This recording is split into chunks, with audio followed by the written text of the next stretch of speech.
In this episode, I'll be talking to Bryan Benjamin, the executive director of the Ivey Academy. Bryan's been in the world of leadership development and talent development for 25 years. So that's a long time dedicated to this work. I first met him 6 years ago when I was going through my own exploration of career next steps, and somebody I knew connected me to him on LinkedIn. He willingly accepted a meeting.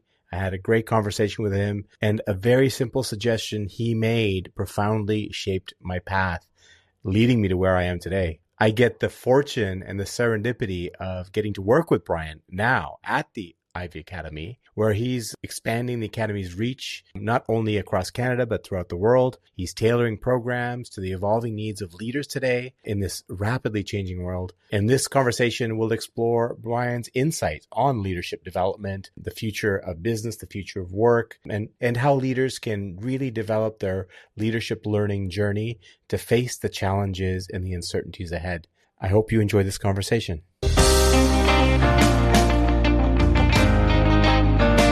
Welcome to the Navigating Disruption podcast. I'm Shaquille Barmel, your host. As the founder of Ocean Blue Strategic, an executive coach at the Ivey Academy, and a partner with the Summit Group, I spend my days exploring the intricacies of leadership, customer relationships, and strategic thinking. Here, we connect with fascinating individuals from various walks of life to discover how we can make a more significant impact in these complex times as leaders, colleagues, and sales professionals, and more importantly, how we can grow as human beings.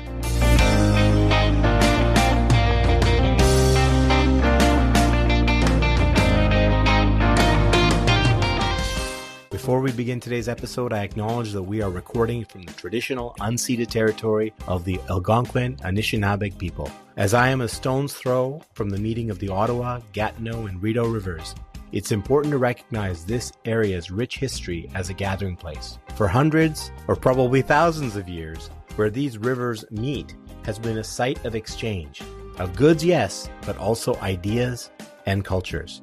And they continue to flow through this, our virtual community, shaping our interactions and hopefully our future.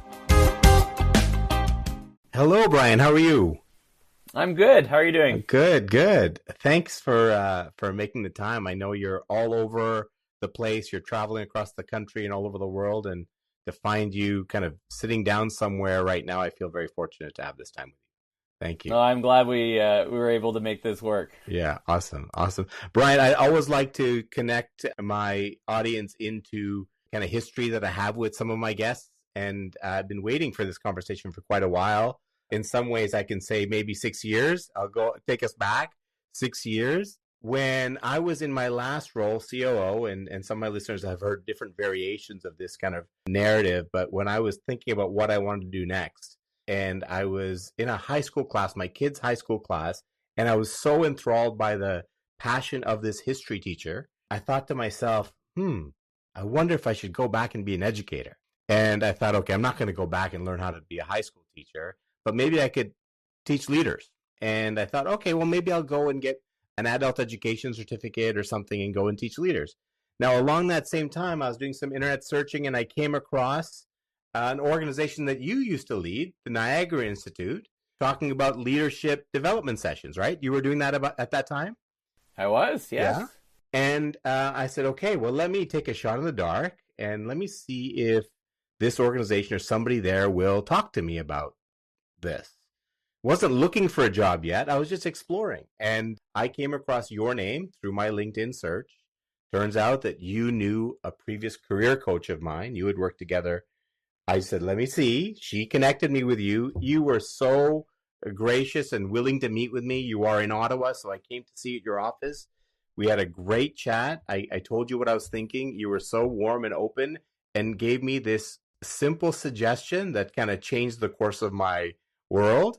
You suggested that instead of studying adult education, I go get certified as a leadership coach. And that little bit of advice kind of paved the way for everything I'm doing now. The funny part of that story is I went and did a Google search. You gave me some recommendations of firms to look at. I went and did a Google search, came across the Ivey Academy and said, oh, I want to do that.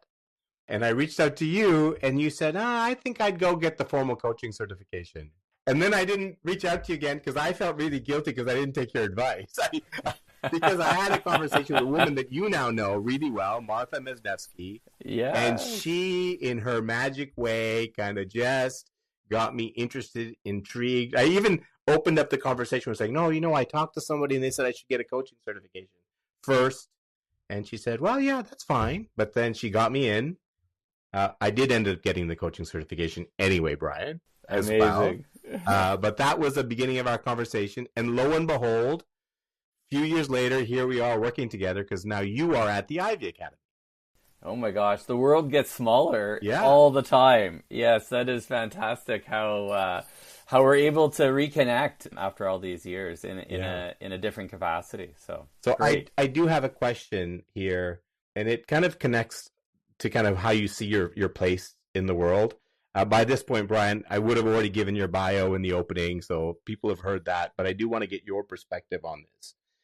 You've been working in the whole space of leadership development.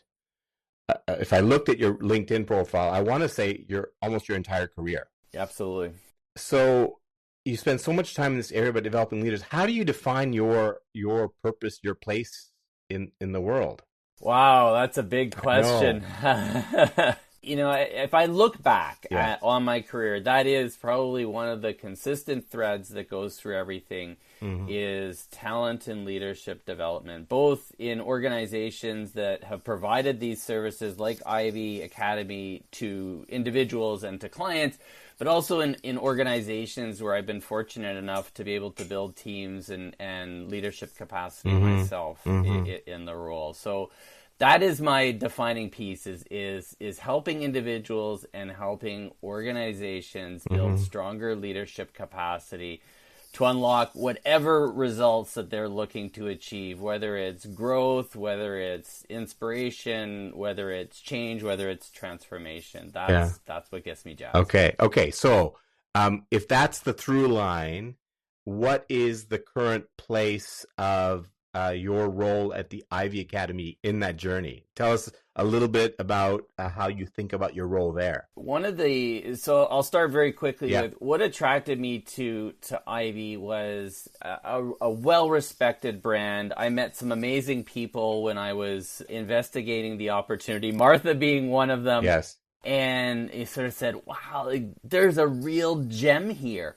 More people need to know about this gem. And it was the opportunity to join a very well-established organization with some amazing people and to help it realize its full potential. So to expand our reach into new and different geographies, to take a look at our offerings and match them with where the world is going and say, geez, leaders need more of this or they need more of that, or organizations are really grappling with this. How can we as Ivey help? And we were able to sort of say, I've got the right ingredients. I just need to make some new recipes, so to speak, with these ingredients. So that's kind of where I'm at and what's getting me excited these days. So that sounds a little bit familiar to me, because when I think about what drew me to the Ivey Academy, and in fact, I'll tell you the initial experience with the Ivey Academy and that conversation with Martha. And just for my listeners, Martha Mesnevsky is a professor, faculty co-director at the Ivey Academy.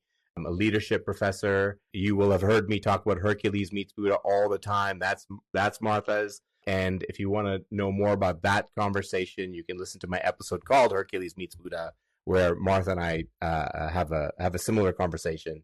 And that was a couple of years ago. So look up that episode. When I talked to her, one of the things that she put words to what I was thinking about, it sounds similar for you. This is what you've been thinking about.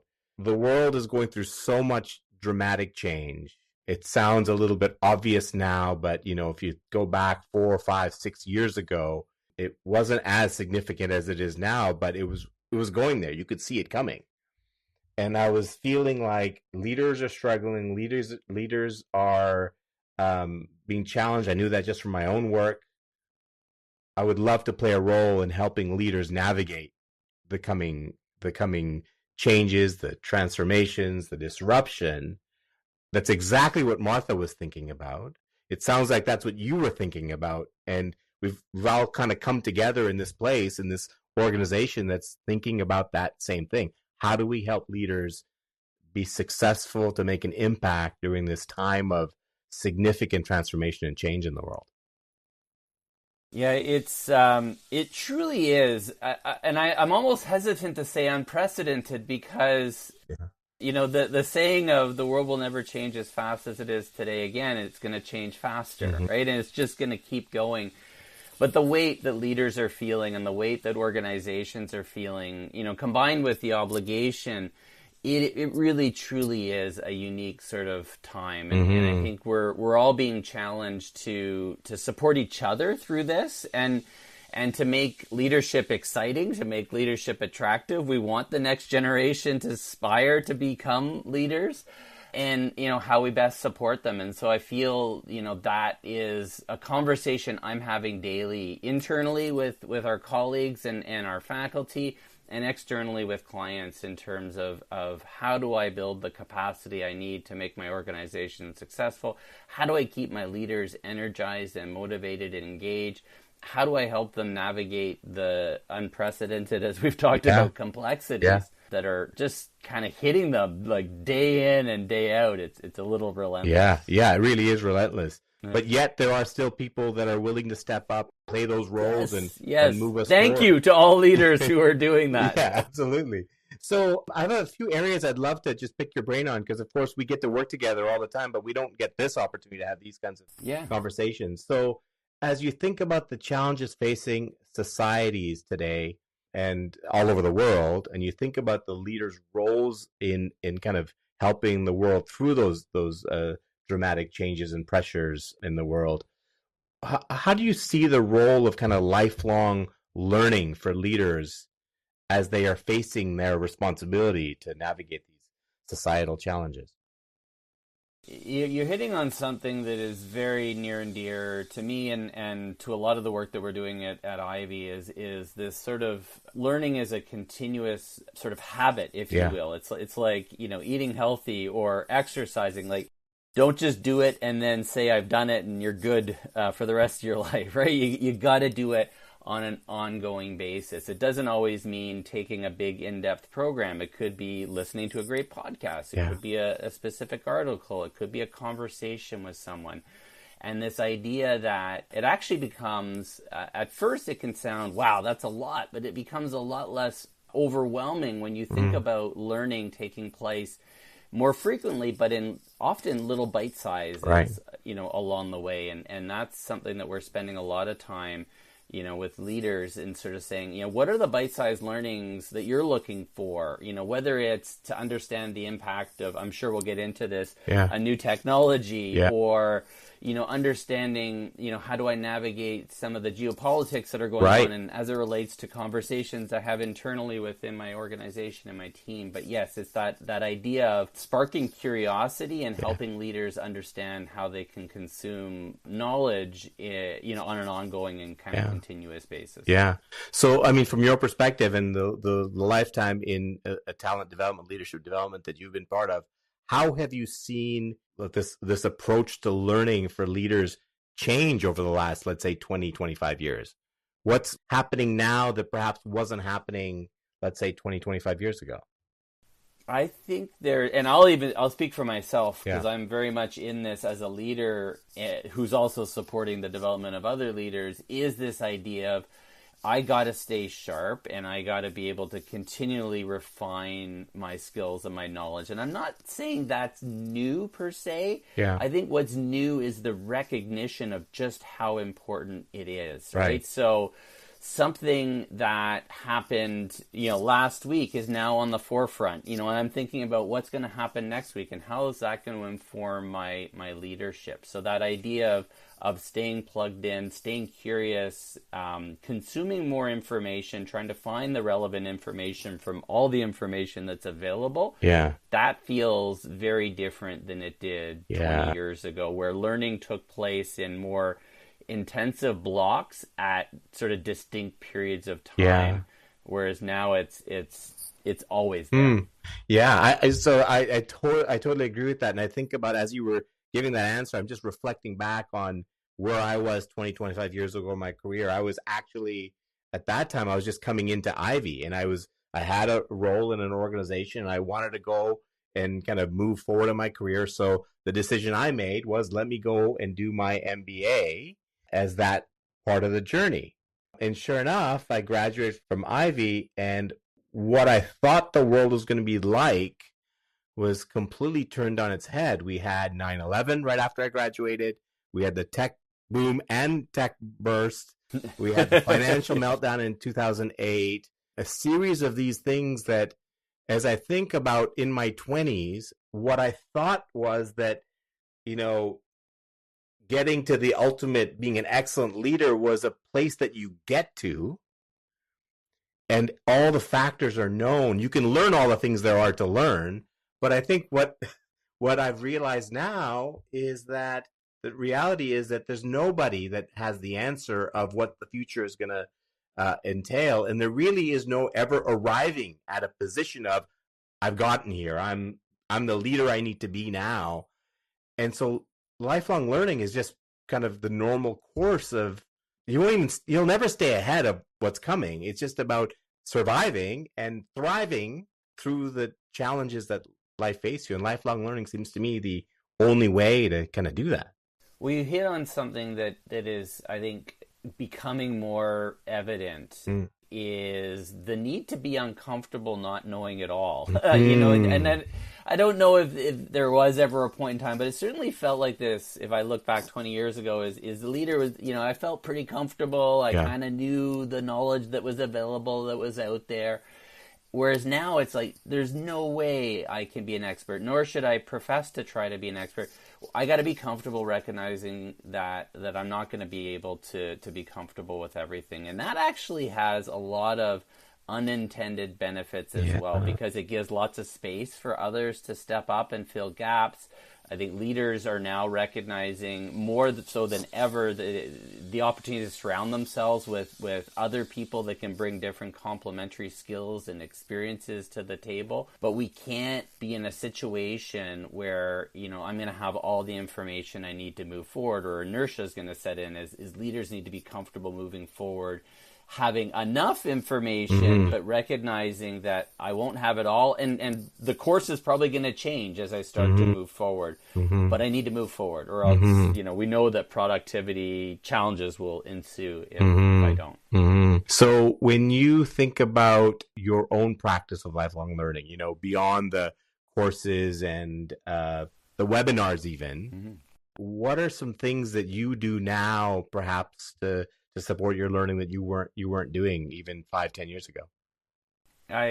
I read more now than I ever have. I've always been a reader, whether it's online or other sort of sources that come to me. But I feel like, even starting a day, I try to just kind of get a pulse on what's going on and what's come out there. And I feel like that is more than I've ever done. I'm more deliberate in seeking out learning opportunities than I have been in the past. I'll use the gym analogy as like, I'll skip today because, I got busy or it was raining or whatever. Yeah. Whereas now, whether it's going to a conference, whether it's actually just seeking out someone I want to have a conversation with, it's allowed me to be much more deliberate and carving out time in my calendar. Not to say I'm perfect at it. It'll always be a work in progress, but I'm getting better, and I see the benefits of doing it. How do you think about reflective practice, whether it be journaling, anything related to mindfulness? How does that fit into your routine? It is not something that comes naturally to me. I don't. I find my brain is always kind of going, and in my role, I travel a fair amount, and I've actually started to become better at using travel time as a chance to not just immediately pop open the laptop and to work on something. Sometimes it's a good opportunity to kind of zone out and watch a movie. That's good for you as well, because rest and rejuvenation are part of it. But to actually sort of say, okay, let's take a deeper breath here and let's sort of think things through. And I've actually had some of my bigger ideas, or even a realization that maybe the path I was going down is not the right path, or some aha moments when I've just kind of sat back in my seat, whether it's on a plane or in a train or in a car when someone else is driving. And it's been quite useful. I look forward to it now. That sparks a real life kind of thing that's happening for you and I right now. You approached me about a month ago, maybe a little less, to co-write an article with you around the future of leadership coaching and the role coaching plays in lifelong learning. And I had this real-time experience with you where I would write a draft, send it over to you. You'd say, I'm about to get on a plane. You'd get off the plane. You'd send us a revised article that looks very different than the one I sent you. And I'm almost, as I read it, I'm imagining you using that process of writing that article or writing this draft as your own reflective practice. And perhaps there were some things that you put on paper that you had never actually fully thought through before, but the exercise of writing the article actually allowed you to crystallize your thinking. Is that an accurate perception? Yeah, I'm so glad you brought that up, because in fact, even as you're saying it, it made me realize something that I hadn't put my finger on. And that article, a great example is got me a draft. I was boarding a flight from London, UK to Toronto. Yeah. It was a mid-afternoon flight, sort of going back this way. So I had lots of opportunity to kind of sort of process and reflect. And I always say the first draft of anything is the hardest draft, even if the end product looks totally different. Yeah.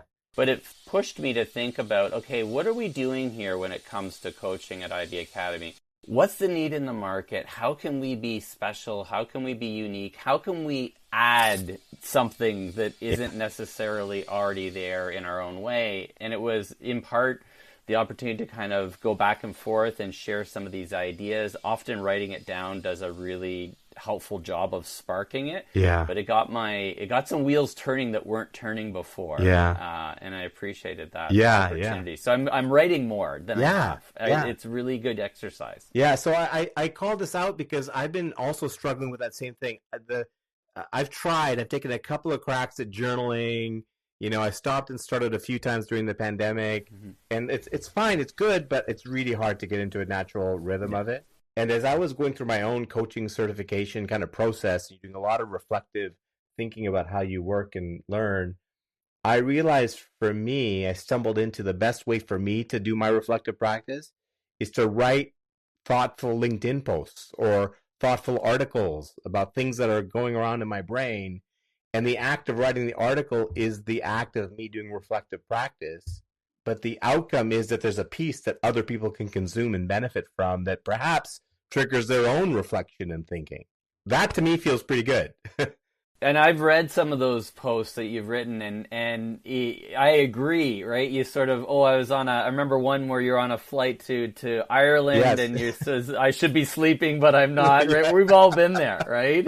Right. And it works, and you sort of get other people thinking, and you sort of put some thoughts down. I think what it's taught me, and you mentioned this in a conversation we had a couple of months ago, which is a lot of times is, okay, I want to post every day. I want to post once a week. I want to post and we set these predetermined cadences that we often don't fulfill, right? But we set them ourselves. So it's like we set ourselves up for failure. But this notion of, I just want to be a little bit more deliberate. It doesn't have to be on a perfectly set formula. I'm going to try to do it more frequently when the timing is right and when I feel I can add value. And it's allowed me to get a lot more down on paper than I normally would have. And I don't feel guilty if I haven't done it in a given week. Or it didn't make sense that week. Maybe the next week I do it 3 times. Yeah, you're validating me, because sometimes I do feel guilty. Then I say to myself, I'll do a post a week or I'll do this, and then I can't keep up with it. And then I realize that actually it's almost kind of forced when you say you're going to do it at a particular time and a particular frequency. Better you do it when something strikes you, something you think of, something you see or hear that strikes you, and you just reflect on it and you put it out there. And that's probably the more genuine, authentic way to do it anyway. Absolutely, right? It's much more genuine. And I appreciate there's, for some people in businesses, it makes sense to be on a certain cadence. But I would say for the majority of us, it struck me. And I feel like I've got something to add. And when I read it from others, I feel genuine. I feel thankful that I've Yeah. seen that opportunity versus when you see a post and it's like, well, geez, it feels like it was 5 o'clock on Friday and I had to squeeze this one in because I Yeah. promised myself I would do it Yeah. before the weekend. Yeah, I love it. I love it. Oh, so let's kind of put a cap on this kind of the discussion we had around lifelong learning. Mm-hmm.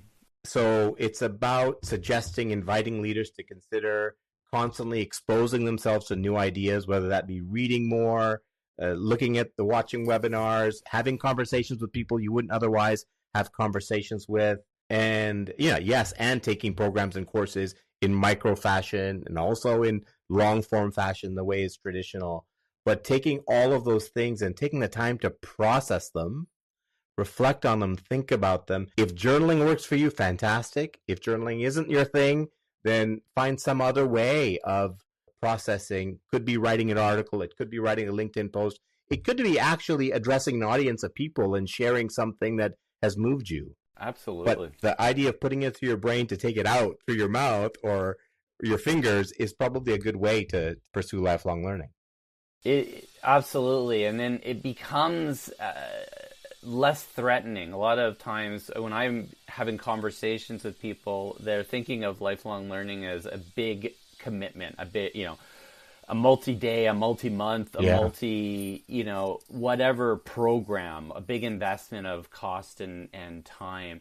And yes, there's a time and a place for all of that, for sure. Mm-hmm. But it could equally be, I just read a great article, or I mm-hmm. followed someone on LinkedIn who's got some really interesting insights on topics that matter to mm-hmm. me right now. And it's like, oh, wait, I'm doing it. I'm moving. I'm learning. And once it goes, it becomes a lot easier to keep the momentum going. And I feel like, geez, maybe I had a conversation at work and I was able to ask a question that I wouldn't have asked otherwise because I knew something different or I had a perspective on something that I had actually read about or learned about through another way. Yeah, and also the way you describe that just strikes me again, kind of a reflection on kind of one of the principles of my faith is the pursuit of knowledge, the acquisition of new ideas and learning is not really just for your own success. It's not really just about you improving your material life, increasing your power. Mm-hmm. That may be part of the benefit,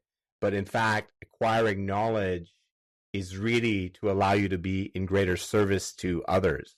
And so the idea of using your reflections to share it with others in whatever form makes sense for you actually is a great act of service. I really like the way you frame that. One of the pieces that I'm encouraging the teams I lead is stay plugged in, and there's so much going on, but also trying to help them not feel overwhelmed and to provide some guidance. And the best way I find to be able to do that is I got to be going through it myself. Yeah. Here's what I'm learning. Here's where I'm struggling. Here's where I'm finding value, and sort of take of that what you will. Yeah. Awesome. Okay, Bryan, we're talking about AI so much these days. I'm always exposing myself to these things. What are you seeing as the role of AI, or how are leaders leveraging AI right now in their capacity as leaders? It's for sure. We can't go a conversation without mentioning it or talking about it. And I'm seeing it evolve, right? Because it's changing so rapidly. And maybe I'll talk about sort of two dimensions. So there's understanding AI and the potential benefits, but also the risks that AI is presenting to my organization, to my team, to the work that I do. And that's really critical for leaders to dig in. Mm-hmm. And they don't necessarily need to be a, expert in this area, but they need to know enough about what it can do, right? And a lot of times we're talking about, small bite sizes, sort of figure out, how it can support you and where it can move along. And of all the things I've seen leaders grapple with, this is probably one of the most challenging. And I think a lot of it has to do with, I'm not an expert. I don't like not being an expert. This is worrisome. And oh my gosh, it's changing so fast. And what does this mean?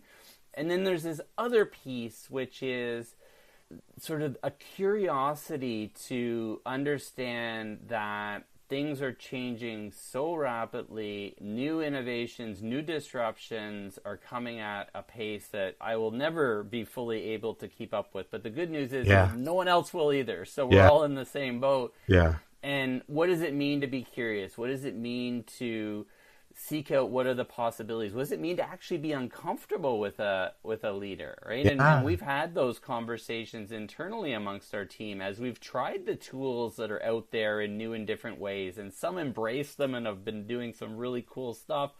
Others have like, oh, I just logged in last week and I'm getting my toe in the pool. Yeah. But we're kind of on this journey together, and so we're weaving it into so many more conversations. But we're seeing, leaders continue to be uncomfortable, but becoming more comfortable being uncomfortable. Yeah. Yeah. If I can say that. Yeah, absolutely. I mean, that's actually a great service a leader can give to the team, is just helping them be more comfortable being uncomfortable, encouraging it, making it safe. In fact, I was running a group coaching session, and I asked one of the leaders in the call, what's your next stretch? What's your next goal that you're going to work on in your role as leader? And that's exactly what she says. I really want to work on making my team feel more comfortable being uncomfortable, feeling safe, feeling uncomfortable. I think that's a really important, critical skill of leadership right now, being comfortable, being uncomfortable. We went through an exercise internally recently because we're supporting leaders externally. We got to make sure we're spending time internally developing ourselves. And we went around the table. We started virtually, and then we had a conversation as a team around how are you using different tools that are out there to support your work, right? And I heard everything that I expected to hear, and a ton of things that I did not expect to hear to say, and from the most unique places. And I was like, wow, people are doing some really great things and putting themselves out there. And I was so encouraged by this. And it's a message that I've shared with other leaders is to say, you're going through it yourself, your team is going through it, but just like invite the conversations. Let's share the learnings. Let's figure out how we're going down this path together. So we're going to keep doing it on a regular basis. There's always something new. It's interesting, right? Because the use of AI and getting better at asking questions of the AI is a real critical skill to get more value from the AI. But interestingly enough, that pursuit of being able to ask the AI better questions is actually the skill we need to better interact with ourselves as people, right? With each other, is asking better questions. You're much more like, and you put your kind of coach hat on is how can I ask a really good question that is not long, doesn't have many different tangents. It's really sort of focused in. And that ability to prompt. We were joking to say, will we get a different answer if you write a polite, ChatGPT, can you please go look for this information versus a really direct prompt that allows for some interesting insights to be uncovered. Yeah. It's almost like you think about just forming this metaphor, in leadership and coaching, you're using metaphors all the time to spark other people's thinking. And there's a metaphor that's forming for me, this idea that you go to the gym and you might work with, equipment, weights, whether it be, the lat pull down or whatever. You work with this equipment to help you in your development, your growth, your strength. It's almost like I see these AI tools as the equipment that can actually help you build your questioning and inquiry skills, your curiosity skills, right? You're right. There's so many unintended benefits. Maybe someone intended them, but I didn't see them coming. And you realize, geez, like I'm asking better questions, or I am able to go further, right? So we're sort of seeing, I got the information back. Now I'm going to ask another prompt, or I'm going to further refine it. And you're right, is think about leaders when they're giving sort of direction to a team. I'd like you to go investigate this, or I'd love for you to be able to do some work on that. And then it comes back and it's like, oh, geez, it wasn't quite what we were thinking. It's like, well, maybe the prompt wasn't as good of a prompt as it could have been at the beginning. Yeah, absolutely. So in the face of all this, I mean, boy, our time is going fast. I wanted to give you a bit of an opportunity to share a little bit about what's up and coming, what's new in what Ivey is pursuing as part of its support of leaders through these times, through new ways of learning.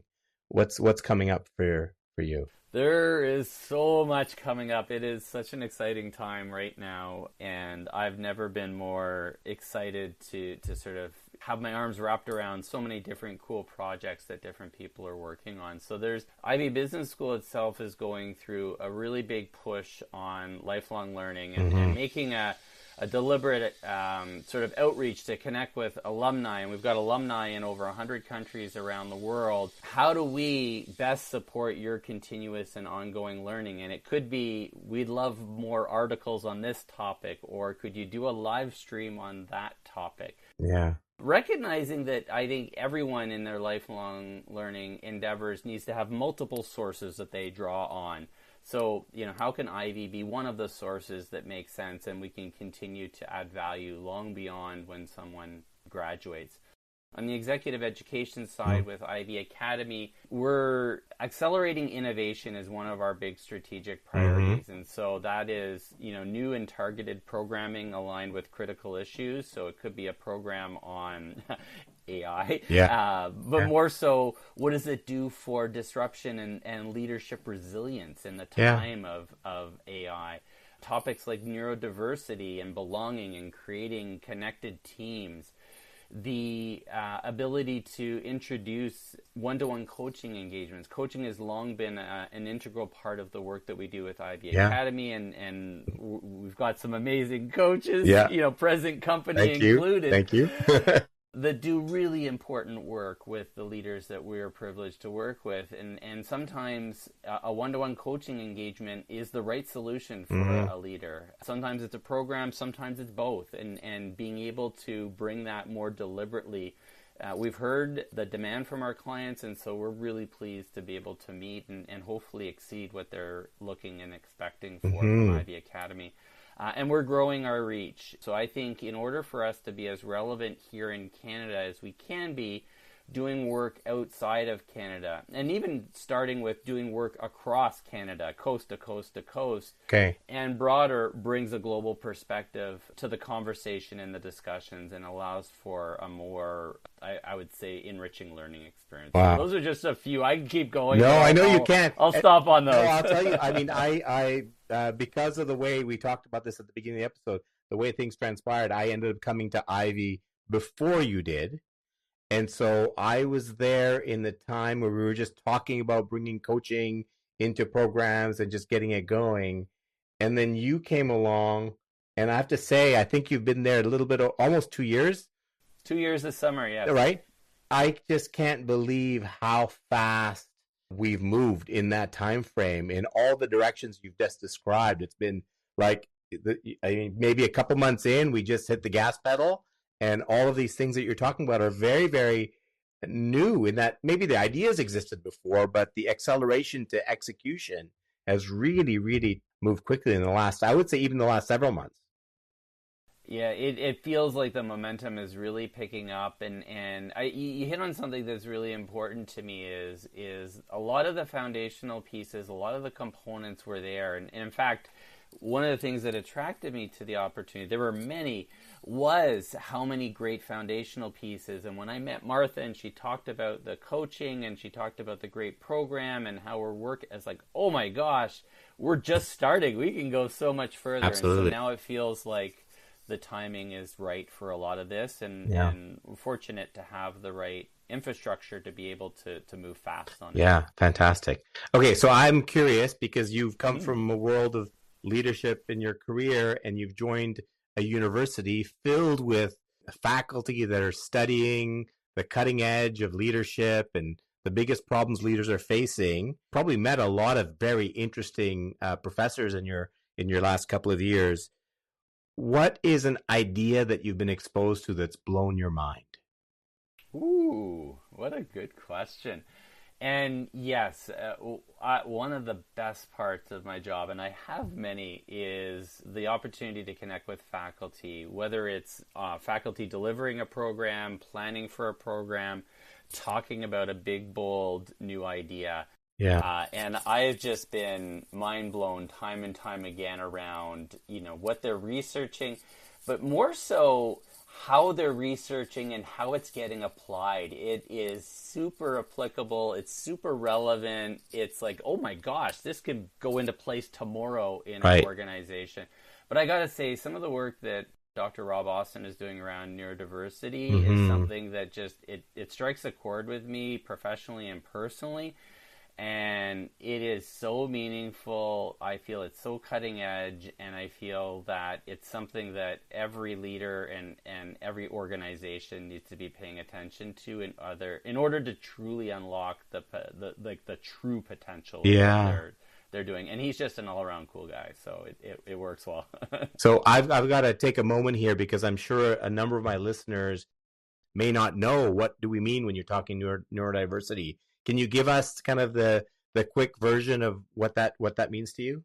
Yeah, so neurodiversity, I won't do nearly as good a job of describing it, but what it means to me is and some of it is visible, a lot of it is invisible. So if you think about someone who might have a learning disability, dyslexia could be an example.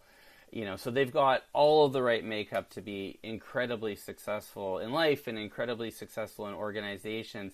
But maybe the conditions they need for success are different than the conditions someone else might need for success. In fact, maybe even the majority, if I can be as strong to say that. Yeah. And so as a leader, how do I figure out what's the success formula for everybody on my team? How do I get the best out of them? We see that with extrovert and introvert. Sometimes introverts just need time to process, right? Sure. Well, neurodiversity could be considered in sort of the same veins. Well, I'm being very simple on this one. Yes. It's much more complex. But if we can start to say, geez, this individual, in order to get the best, they need a different instruction set, or maybe they need more time, or maybe they need less oversight, or that helps too. Right. But yeah, and that's where when I dig in and have those conversations, I'm actually hosting a live stream later this week on this topic. I was like, geez, organizations can take it to the next level with the teams they have, because in some cases they've unintentionally sub-optimized the amazing talent they already have access to.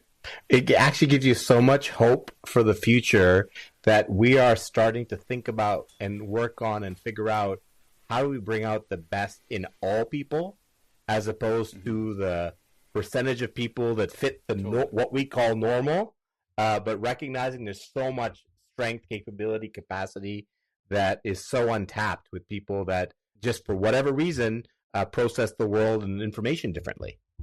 You're absolutely right. And at Ivey, we're like, from degree programs all the way through to executive education, everything is being considered, right? It's how is the classroom set up? Are people assigned seats or not? Like,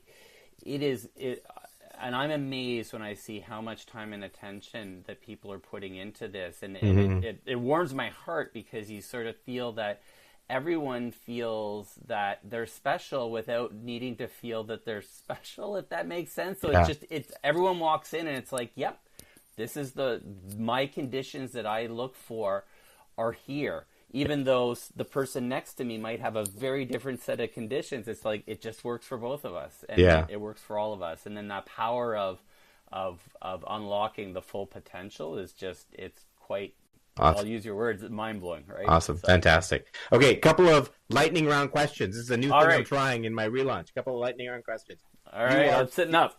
You are assume you make lots of driving trips from Ottawa to Toronto, right? You live in Ottawa, you get to Toronto quite often. You're on the highway, you're in a great mood, it's a beautiful sunshiny day. A song comes on the radio that makes you want to just pound the steering wheel and sing out loud. What's that song? Honestly, in a long drive like that, anything by Fleetwood Mac, it's just something about that in a road trip. It works for me every time. Absolutely. I love it. Fleetwood Mac. That's a great answer. Okay, so next question is, you could go back in history, any point in time, what event would you like to be there live to be able to witness? Berlin Wall coming down. I don't know why. I had never even really thought of that. That's the first thing in mind. I just thought, so pivotal, and I'm a very visual person, and that's visual. That's a great one. Have you been to the Berlin Wall?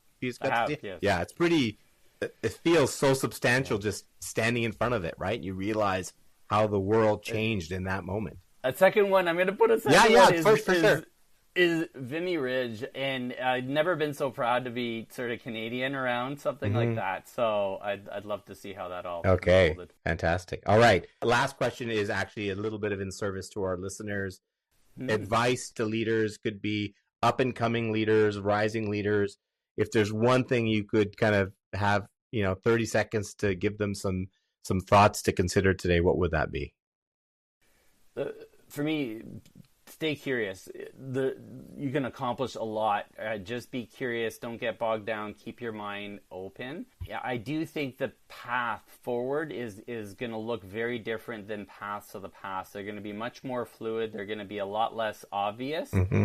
But at the same time, I think there's going to be a lot more opportunity. And I think we're going to see a lot more people creating their own paths and creating their own opportunities. So, love it. If early career leader, I'm like, the opportunities are endless. They just might not be as obvious. Awesome. Such a positive, energizing message. And I think there's so much happening in the world that is negative. And look, I don't want to downplay the suffering that is going on out there in the world for so many people. It's awful. It's terrible. Lots of examples of just awful leadership out there. Yeah. But this conversation hopefully will remind people that there is hope and there is optimism. We do move forward in the world over periods of time, and staying curious and open is one of the levers that we have, each of us at our disposal to kind of help the world move forward.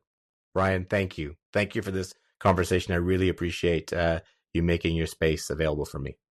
Thanks for having me. It's been awesome. Great. Thank you. Have a great day. You too. Well, I found that to be an enlightening conversation. I hope you did too. As we wrap up here, I wanted to share 4 key insights that resonated for me through the conversation. The first is how Bryan really reinforced the idea of making lifelong learning an essential habit. Like, gone are the days where you take a course and you're done and you go back to work, and then maybe a little while later you take another course. He described learning as something that we have to integrate into our daily lives by consuming new information, by engaging with people, by reading, by putting time in really good reflection at the end of the day. It'll allow us to stay agile and face the uncertainties and the complexities of the rapidly changing world we're in. The second insight was really around embracing AI in leadership. There's obviously a lot of conversation about AI right now. The part of this conversation that really resonated for me was the idea that actually learning how to use AI and the questioning required and the curiosity required to get the best from AI actually is like strengthening of a skill that we can use to engage with individual people. So practicing using AI will help you in gathering information, help you in decision making, but it'll also help you strengthen the skills that you need to engage with human beings, asking better questions as an example. The third insight was really around the power of reflective practice. Now, this is different things for different people. For some, it's journaling. He talked about how journaling wasn't really working for him, and it's not really working for me either. So we talked about, writing LinkedIn updates, writing articles, sharing insights through conversations with others and speaking to others. Lots of different ways to do it. The key is to spend a little bit of time every day just thinking about what you're experiencing, what you're learning, and what you want to do differently the following day. And the last insight really is around the importance of the link between curiosity and adaptability. Our conversation really talked about how important it is for leaders to continue to be curious, to continue to ask questions. In fact, that is the key essential part of being flexible and adaptable. And an era when change is the everyday. I know we talk about that all the time, but it really is the everyday. Our ability to explore new ideas and venture into new areas is all underpinned by our ability to be curious and continuously ask questions and learn more. I hope you enjoyed that conversation, and I hope you have a fantastic day. Thanks for listening. Thank you for listening. Whether you're a regular listener or joining us for the first time, I want you to know how much I value your support. Your engagement with our content is what keeps us going. If you enjoyed what you heard today, please take a moment to rate, review, and share the episode. It truly helps us reach more listeners like you. To learn more about my work, you can connect with me on LinkedIn. Visit oceanbluestrategic.com, summitvalue.com, or the coaching page at the Ivey Academy. Thanks to Lindsay Curtis, who helps me edit and produce this podcast. And an exceptional thanks to my favorite indie band, Late Night Conversations, for providing me the music for this podcast. Discover more about them on Instagram at LNC Connected and enjoy more of their music as we close out today's episode. I'm not where I want to be. Maybe where I'm meant to be. I beg, I plead for clarity.